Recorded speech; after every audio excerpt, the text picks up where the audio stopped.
Les étudiants algériens poursuivant leur cursus dans des universités françaises payeront désormais plus cher les frais d'inscription.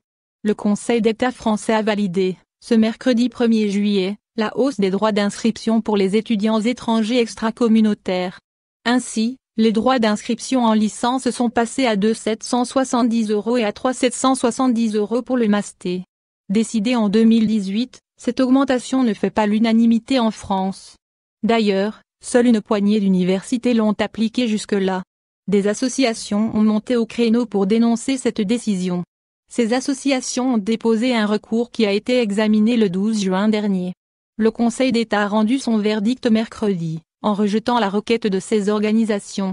Les frais d'inscription contestés ne font pas obstacle à l'égal accès à l'instruction, compte tenu notamment des aides et exonérations destinées aux étudiants, fait remarquer le même Conseil dans un communiqué cité par la presse française.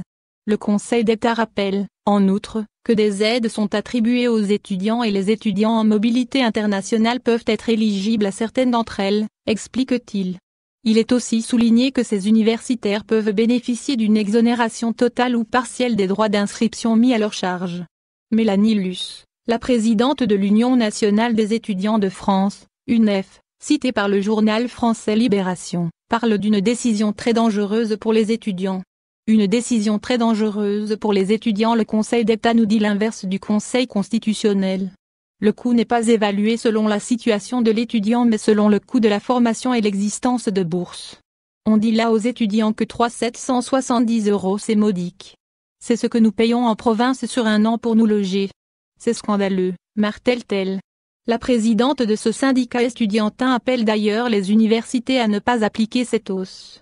Il faut se rendre à l'évidence. Personne ne veut de cette réforme passer au forceps et que seules 6 universités appliquent. Il faut l'abandonner.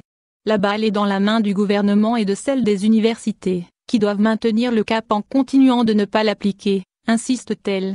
Une lueur d'espoir pour les étudiants algériens qui ne peuvent que croiser les doigts et prier pour que le gouvernement revoie sa copie ou, à défaut, que les universités n'appliquent pas cette décision.